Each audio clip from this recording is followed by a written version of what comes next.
ప్రభునందు ప్రియ దేవుని సంగమా, ప్రియ దేవుని బిడ్డలారా, దేవుని యొక్క మహాకృపను బట్టి మరొక మారు శ్రమల కాల ధ్యానములలో భాగంగా 7వ దిన ఆరాధనలో కొద్దిమందిగా చేరి దేవుని స్తుతించడానికి దేవుడు మనకిచ్చినటువంటి గొప్ప అవకాశము ఆధిక్యతను బట్టి మొదటిగా దేవాది దేవునికి కృతజ్ఞత వందనాలు తెలియజేస్తూ చేరి వచ్చిన మీ అందరికీ నా హృదయపూర్వక వందనాలు.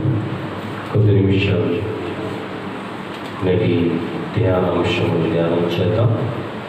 చదవబడిన లేఖన భాగముల నుండి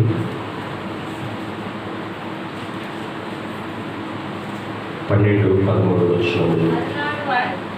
మరునాడు వారు బేతనియ నుండి వెలుచుండగా ఆయన ఆకలిని ఆకులు గల ఒక అంజూరపు చెట్టును దూరము నుండి చూచి దాని మీద ఏమైనా దొరుకునేమో అని వచ్చాను. దాని యొద్దకు వచ్చి చూడగా ఆకులు తప్ప మరేమీ కనబడలేదు. అది అంజూరపు పండ్ల కాలం కాదు. ప్రార్థించుకున్నాం. త్వరలో వచ్చి ప్రార్థనలో ఏకీభవించుదాం. పరిశుద్ధాత్మ దేవుని సహాయం కొరకే ఈ దినము ప్రభు మనతో మాట్లాడేలాగా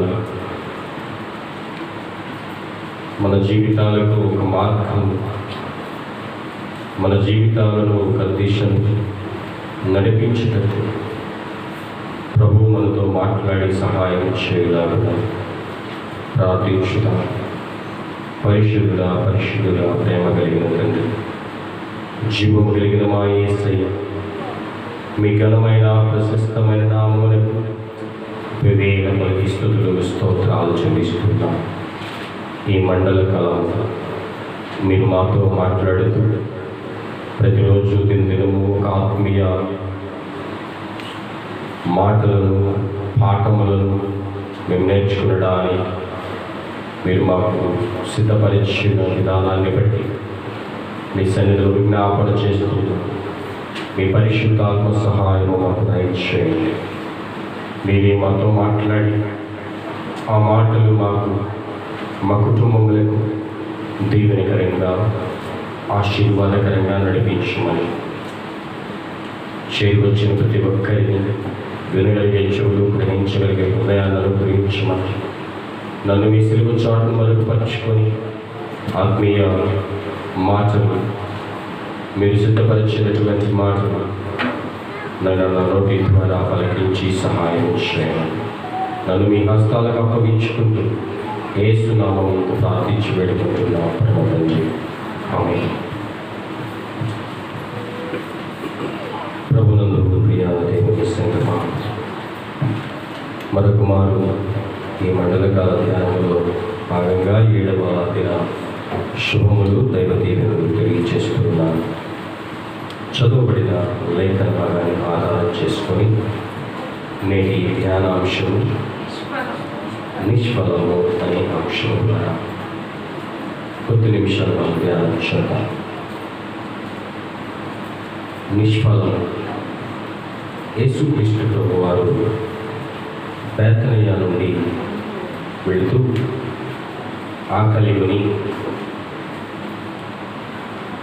ఆకలితో ఉన్నప్పుడు ఆయన ఆకలి తీర్చడానికి ఏమైనా దొరుకుతుందేమో అని తేరి చూస్తూ ఉండగా దూరముగా ఒక అంజూరపు చెట్టు ప్రభువుకు కనపడినప్పుడు ఆ అంజూరపు చెట్టుకు చక్కటి ఫలాలు ఉన్నాయి.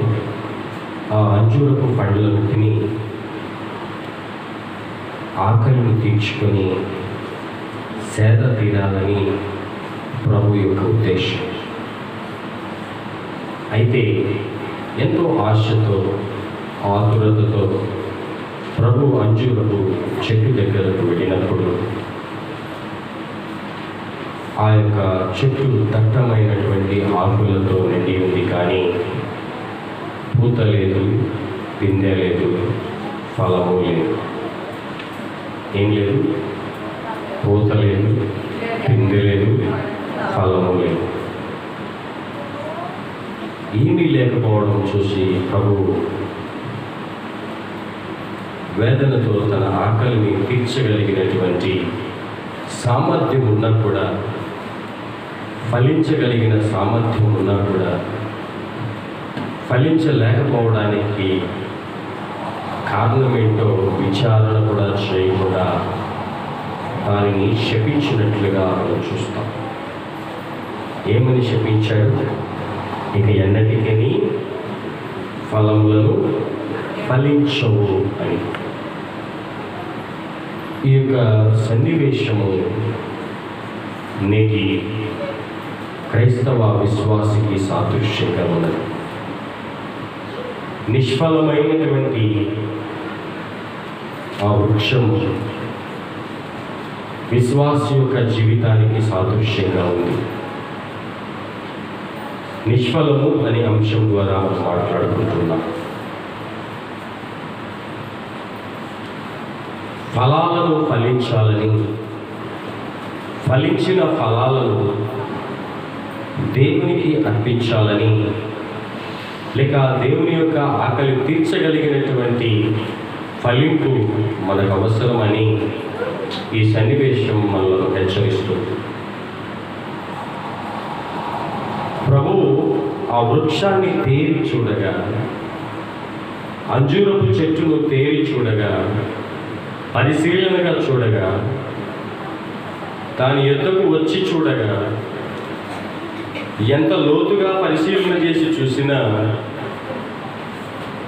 3 ప్రాముఖ్యమైనటువంటి విషయాలు ప్రభువు కనబడ్డాయి. ఏంటంటవి? ఒకటి, పూత లేదు. రెండవది, పిందె లేదు. మూడవది, ఫలము లేదు. ప్రభువు నీ హృదయాన్ని కూడా దర్శించినప్పుడు, నీ జీవితాన్ని పరిశీలనగా చూచినప్పుడు, నీ ఆత్మీయ బ్రతుకును, నీ ఆత్మీయ జీవితాన్ని ప్రభువు తేరి చూచినప్పుడు, దగ్గరగా వచ్చి చూచినప్పుడు, దానిలో పూత లేక, పిందె లేక, ఫలము లేక కనబడుతున్నావేమో. మొదటిగా పూత అనగా ఆత్మీయ జీవిత ప్రారంభపు దశ. పూత దశ అనగా ఆత్మీయ జీవిత ప్రారంభపు దశ.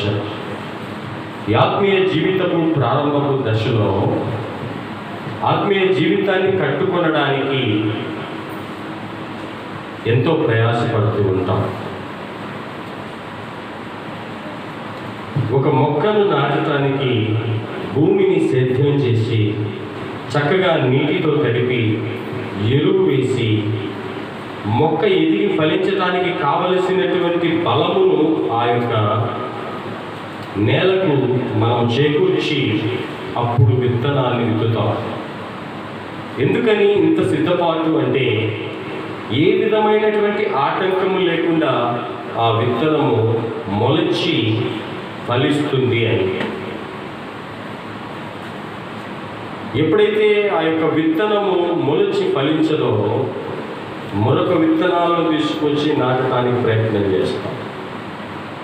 ఫలించే వరకు మన ప్రయత్నం సాగుతూ ఉంటుంది.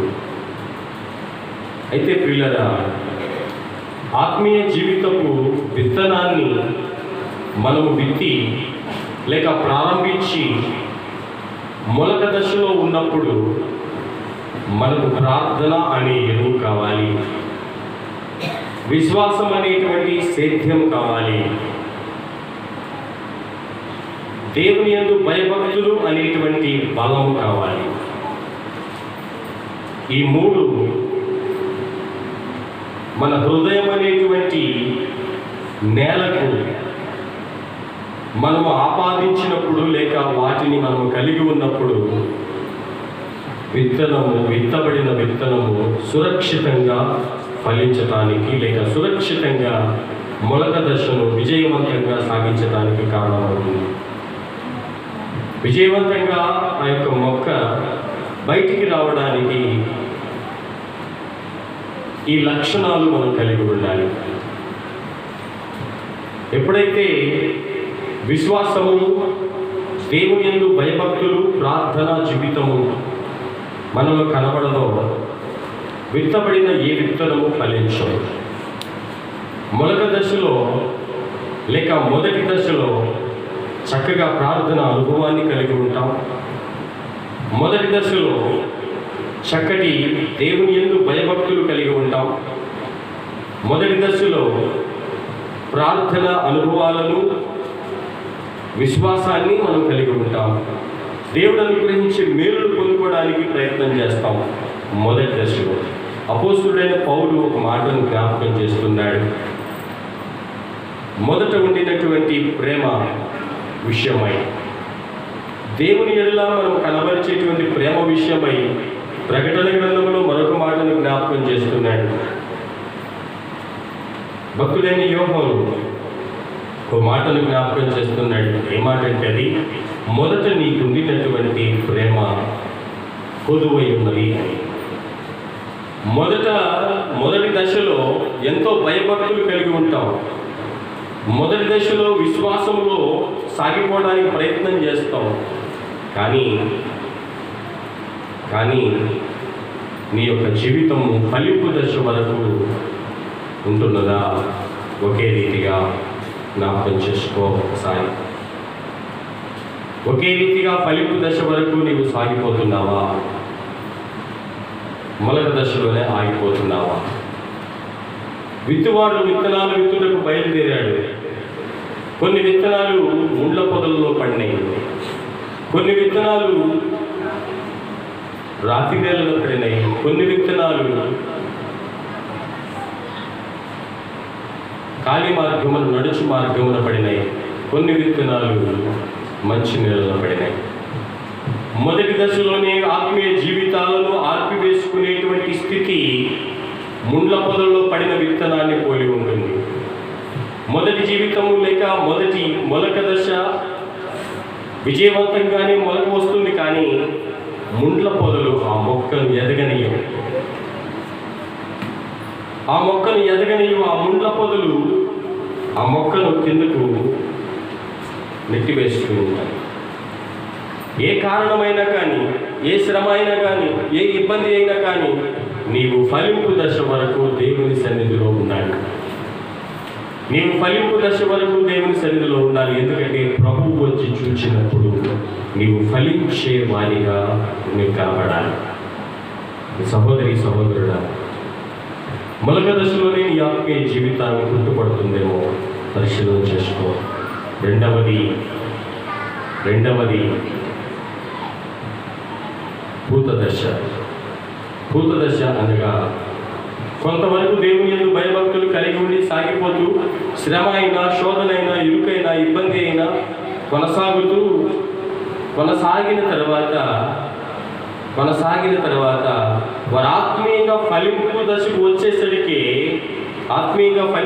వచ్చేసరికి కృంగిపోయేటువంటి వారు, లోకము వైపు తిరిగిపోయేటువంటి వారు, ఎదగలేనటువంటి, బలము లేనటువంటి స్థితిలో ఉండేటువంటి వారు, వీరు రాతి నేలన పడిన విత్తనములను పోలిన వారు.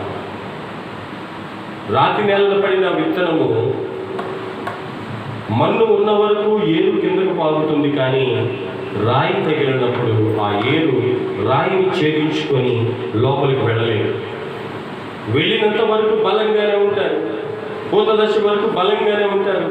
ఆత్మీయ మేలులు పొందుకోవడానికి ఇష్టపడతారు. దేవుని యందు భయభక్తులు కలిగి ఉంటారు. ఎంతో భక్తిని, శ్రద్ధను కలిగి ఉంటారు. కానీ పూత దశకు వచ్చేసరికి, పూత దశ చాలా ప్రాముఖ్యమైనటువంటిది. ఈ పూత దశ ఖచ్చితంగా పూత వచ్చిన ప్రతి మొక్కకు ఫలములు రావడానికి సూచన ఇది. ఫలిస్తుంది అనేటువంటి ఆశను ఈ పూత కలిగిస్తుంది. వీరు రాతి నేలన పడిన విత్తనాలను పోలినటువంటి వారు. రాతి నేలన పడినటువంటి విత్తనాలు మన్నును దాటేంత వరకు ఏరు పాకుతుంది, కానీ రాతి నేలకు రాతికి ఏరు తగిలినప్పుడు అది ఎదగకుండా అంతటితో ఆగిపోవడానికి కారణమవుతుంది. అలాగే ఆత్మీయ జీవితాలలో కూడా కొన్ని దినాలు మాత్రమే, కొంతవరకు మాత్రమే భక్తి జీవితాన్ని కలిగి ఉంటూ బిజీ జీవితాన్ని మనం కొనసాగిస్తూ ఉంటాం. ప్రభు నాకు ఆ మేలు చేయాలి, ప్రభు నా కుమారుడు వివాహం చేయాలి, నా కుటుంబ పక్షమై ఈ మేలు జరగాలి, నాకు ఒక మంచి ఉద్యోగం కావాలి, నాకు ఒక మంచి రాబడి రావాలి, నా కుమార్తెకు మంచి వివాహము, మంచి పెళ్లి కుమారుడు కావాలి, నా ఆరోగ్యం కుదుటపడాలి. ఇలా అనేక అవసరాల నిమిత్తమై దేవుని సన్నిధిలో బేరమాడటానికి పూనుకుంటారు. ఇది రాతి నేలను పోలినటువంటి జీవితాలు. ప్రభువు ఆ కార్యము చేయకపోతే, నా కుటుంబ పక్షంగా ప్రభువు ఆ కార్యము చేయకపోతే విశ్వాసాన్ని విడిచిపెడతాం, ఆత్మీయ జీవితాన్ని బద్దలు చేసుకుంటాం, ఆత్మీయ జీవితాన్ని పాడు చేసుకుంటాం, ఆత్మీయంగా ఎదగటానికి ప్రయత్నం చేయం. వెళ్తే మటుకు ప్రయోజనమే ఉంది. దేవుని దగ్గరికి వెళ్తే మటుకు ప్రయోజనమే ఉంది. పరిశుద్ధ ఆలయంలో దేవుని ఆరాధించడానికి వెళితే ప్రయోజనమే ఉంది అనేటువంటి కోణంలో నేటి విశ్వాసులు ఉన్నారు. విశ్వాసం సన్నగిల్లేటువంటి పరిస్థితి, బలహీనపడేటువంటి పరిస్థితి, బలపడాల్సినటువంటి సమయంలో బలహీనపడేటువంటి పరిస్థితి. ఈ స్థితి రాతి నేలన పడినటువంటి వారు పూత దశ వరకు వచ్చి ఆత్మీయ జీవితాలను పాడు చేసుకునేటువంటి వారు కలిగి ఉండేటువంటి లక్ష్యం. ఈ రెండింటిలో నీవు ఏ దశలో ఉన్నావు? రాత్రి పరిశీలన చేసుకో. ఈ రెండింటిలో నీవు ఏ దశలో ఉన్నావు? మొదటి దశలోనే నీ ఆత్మీయ జీవితాన్ని పాడు చేసుకుంటున్నావా? పూత దశలో నీ ఆత్మీయ జీవితాన్ని పాడు చేసుకుంటున్నావా? ప్రభువు వచ్చి చూడగా ఆకులు మాత్రము ఉన్నాయి. ఆకులు దట్టమైనటువంటి ఆకులు, చూడటానికి దూరం నుండి చూడడానికి ఎంతో రమ్యంగా కనబడేటువంటి వృక్షము, పైకి భక్తి వేషము వేసినటువంటి వారిని పోలినటువంటిది. చూడడానికి ఎంతో భక్తిగా కనబడేటువంటిది, చూడడానికి ఎంతో భక్తి శ్రద్ధను వహించినట్లుగా నటించేటువంటి జీవితం. ప్రభు వచ్చి చూడగా ఇది నటించేటువంటి చెట్టు, ఇది నటించేటువంటి అంజూరపు వృక్షము, కాబట్టి దీనిలో ఫలాలు లేవు, ఒరిజినల్గా ఫలించటం లేదు. కాబట్టి దాన్ని ప్రభు శపిస్తున్నాడు. ఇక ఎన్నటికీ నువ్వు ఫలాలు ఫలించలేవు. చివరిగా ఫలింపు దశ, మూడవదిగా ఫలింపు దశ. ఈ ఫలింపు దశ ఆత్మీయ నడిపింపుకు సాదృశ్యంగా ఉన్నది. ఎలా ఆత్మీయ జీవితాన్ని మనం నడిపించుకుంటూ ఉన్నాం. మన కుటుంబములకు మాదిరిగా ఉండాలి, భర్తకు భార్య మాదిరిగా ఉండాలి, భార్యకు భర్త మాదిరిగా ఉండాలి, తల్లిదండ్రులు బిడ్డలకు మాదిరిగా ఉండాలి, కుటుంబం అంతా ఇరుగు పొరుగు వారికి మాదిరిగా జీవించాలి. ఇది ఫలింపు దశ. నీ జీవితాన్ని మార్చేటువంటి దశ, నీ ఆత్మీయ జీవితాన్ని ఎంతో క్షేమంతో నడిపించేటువంటి దశ ఈ ఫలింపు దశ. అందుకే ఎఫెసీయులకు రాసిన పత్రిక ఈ ఫలింపును గురించి అపోస్తలుడైన పౌలు ఒక మాటను జ్ఞాపకం చేస్తున్నాడు. ఎఫెసీయులకు రాసిన పత్రిక 4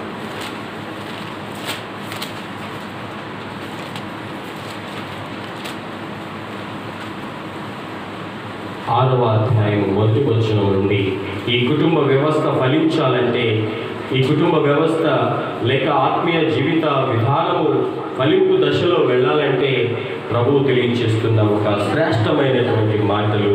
పిల్లలారా, ప్రభువునందు మీ తల్లిదండ్రులకు విధేయులై ఉండండి, ఇది ధర్మమే. ఇది ధర్మమే. ధర్మము కలిగేటువంటి కార్యము, ధర్మం కలిగినటువంటి కార్యము ఏంటంటే, పిల్లలారా మీ తల్లిదండ్రులకు విధేయులై ఉండండి. నీకు మేలు కలిగినట్టు నీ తండ్రిని నీ తల్లిని సన్మానించు.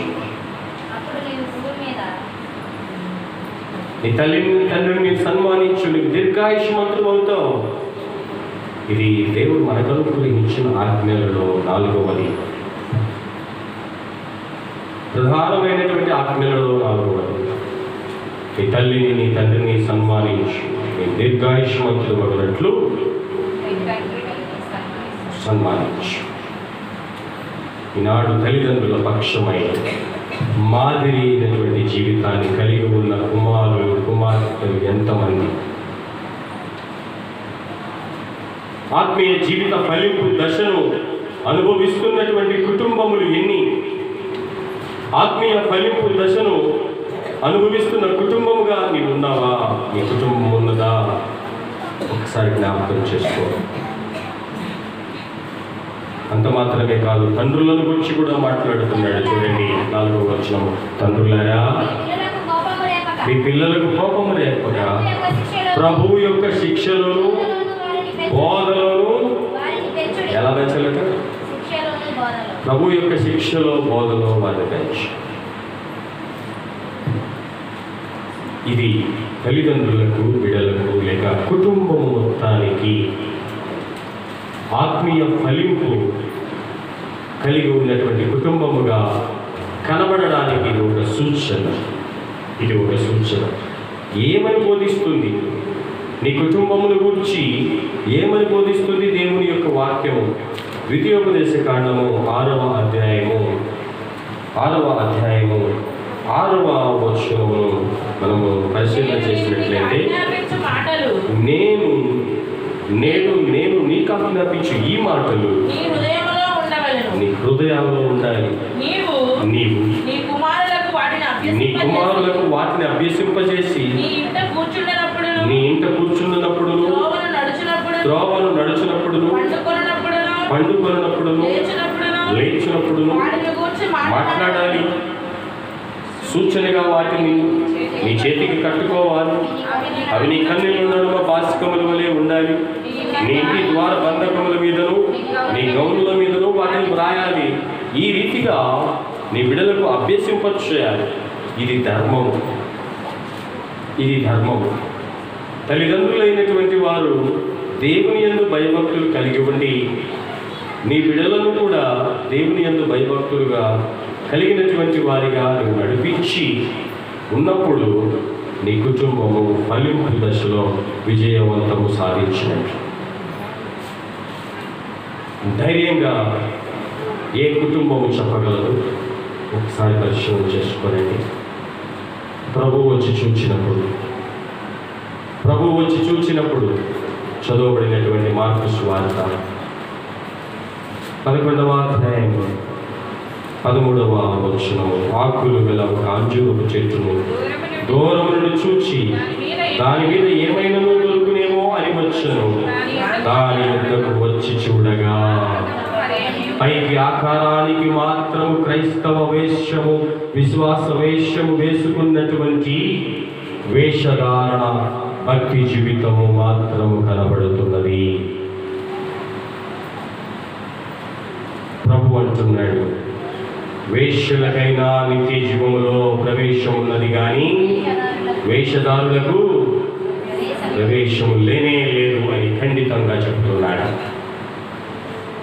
మరి ధైర్యంగా నీ కుటుంబమును గురించి నువ్వు సాక్ష్యం ఇవ్వగలవా? ఒకసారి ఆలోచన చేయి సహోదరుడా, సహోదరి. నీ కుటుంబముల గురించి నీవు సాక్ష్యం ఇవ్వగలవా? నేను ఫలించాను, నా కుటుంబము ఫలిస్తున్నది దేవుని సన్నిధిలో. ప్రభు ఈ క్షణమును వచ్చి చూచిన నేను ఆయన దృష్టిలో విలువైనటువంటి వానిగా కనబడతాను అని దృఢమైనటువంటి నమ్మకము నీకున్నదా? నీ కుటుంబ పక్షమై అట్టి సాక్ష్యాన్ని నీవు కలిగి ఉన్నావా?